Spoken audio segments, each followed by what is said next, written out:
IPL కొత్త సీజన్కు అంతా ready. అన్ని జట్లు బాగా ఆడేయాలి, కప్ కొట్టేయాలి అని పెద్ద పెద్ద plans వేసుకుంటున్నాయి.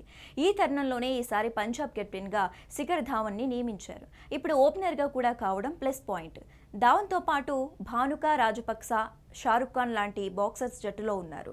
Sam Curran, Livingstone, Rishi Dhawan, Sikandar Raza లాంటి ఆల్రౌండర్లు ఉన్నారు. వీళ్ళు బంతితో ఎలా అయితే మెప్పిస్తారో అదే టైంలో బ్యాట్తో ఆకట్టుకోవాలి.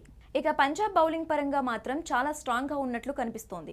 హర్షదీప్ సింగ్, రాబడా, రాహుల్ చాహర్ లాంటి స్టార్ బౌలర్లు ఏమాత్రం తలుచుకున్నా సరే ప్రత్యర్థి జట్టును ముప్పతిప్పలు పెట్టగలరు. వీళ్లకు Sam Curran, Livingstone, Rishi Dhawan లాంటి ఆల్రౌండర్ల నుంచి సహకారం అందితే పంజాబ్ జట్టు బౌలింగ్ విషయంలో అద్భుతాలు చేసే ఛాన్స్ ఉంది. అయితే పంజాబ్ జట్టులో బౌలర్లు స్ట్రాంగ్గా ఉన్నప్పటికీ వారికి సరైన ప్లానింగ్ ఉంటేనే అద్భుతాలు చేయగలరు. లేదంటే టాలెంట్ ఉండి ప్రయోజనం లేకుండా పోతుంది.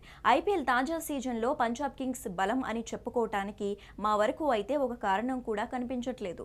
ఎందుకంటే ఇప్పటి వరకు జరిగిన సీజన్లో 2008 సీజన్, 2014 ఫైనల్ తప్పితే చెప్పుకోదగ్గ పర్ఫార్మెన్స్ ఒక్కసారైనా ఇవ్వలేకపోయింది. మరి ఈసారైనా కప్పు కొడుతుందో లేదో చూడాలి.